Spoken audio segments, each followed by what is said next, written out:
Alright, now the first thing you need to know how to do is label all the angles and all the sides. So it doesn't matter where you start. Like you can start with the A right there, or you can start the A on the bottom, but I'm going to start right there. So A, B, C. Those are your angles. The sides will be labeled like this. Lowercase a, you see how they're across from each other? If this is angle A, the opposite side is going to be lowercase a. Does that make sense? And then this one is lowercase b, and this one is lowercase c. That's very important that you know how to label all the sides, because when I'm explaining this, it makes it easier for you to do. Okay. All right. I'm going to show you guys how to derive the law of sines. Now, this is not always the most fun thing to watch because I'm not going to have numbers. I'm just going to have a bunch of variables. But I'm going to show you guys how to find the angles and how to find the sides using the law of sines. And if we can set up equations, we can use those equations to find the missing variables when we have some numbers. Right now we have no information about this triangle. We just have the labels. So, here, let me show you guys. I'm going to draw this this vertical line right here, and we're going to call that H, okay? Because that's the height of the triangle. It forms a right triangle, and once you form a right triangle, now you can start using trigonometry. Okay? Before we couldn't use trigonometry. Without that, without the right angle, we can't use trig to find the missing sides. And so check this out. How do you find H? Give me a way you can find H. Here, let's do this. Let me ask a question differently. How do you use H, A, and C to find H, or to set up a what's that? Pythagorean theorem. Yeah, you can use the Pythagorean theorem, but you wouldn't use A to find the Pythagorean theorem. A is more like something you would use like a trig function, right? Alyssa, do you know what it is? Like sine, cosine. Yeah, sine, cosine, tangent. Now, if I want to use H and C, which trig function is that? No. Which trig function is that? That is sine. Okay, so it'd be sine of A equals H over C, right? Opposite over hypotenuse. Are you guys down? Right now, the H is the opposite because that's the height of our triangle. And then how would you get to H alone? Multiply by what? C. Now, I'm just asking you guys questions to see if you guys know how to manipulate it right now, and I think you're doing good so far. But right now, you don't understand what I'm doing. Maybe it'll start coming to you after this. Okay, now look at this other right triangle. Look at this one right here, the purple one. Okay, I want to use C, H, and A for this one.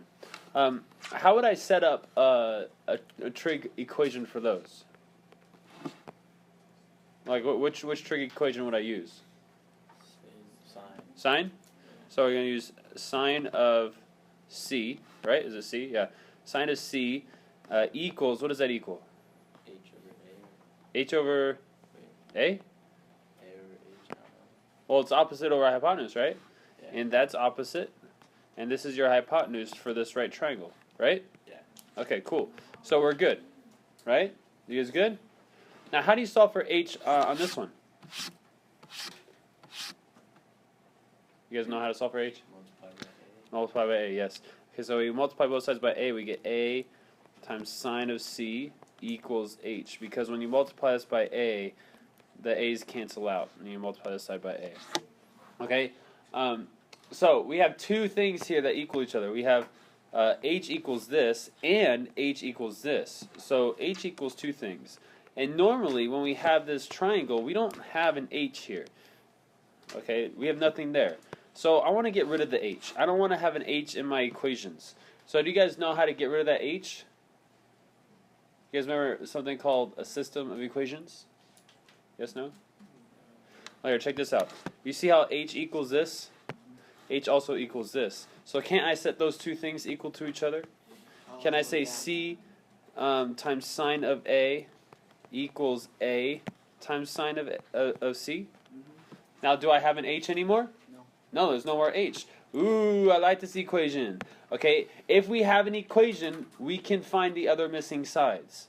Okay, but this is not how the formula looks yet. This actually looks kind of hard to memorize. Right? This would not be fun to memorize right here. So what we're going to do here is we're going to divide first. We're going to divide both sides by a. And over here, the a's would cancel out. You guys understand that? Mm-hmm. Now, on this side, on the left side, if I want to get rid of that c, I would divide by c, and the c's would cancel out. Right? You guys with me? Mm-hmm. But then I have to divide the other side by c. All right. So now I have all these things that are crossed out. If I erase the things that are crossed out, this actually looks kind of nice. Why does it look kind of nice?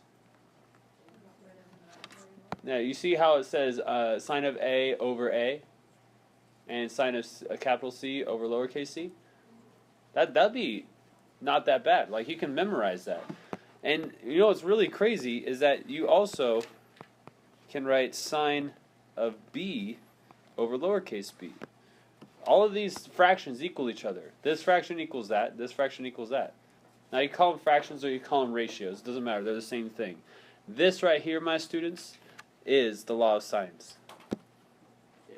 Okay, so to use this, and when I say this, I mean,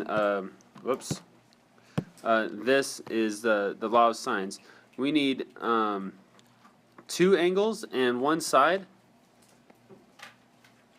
or we need 2 sides and an opposite angle.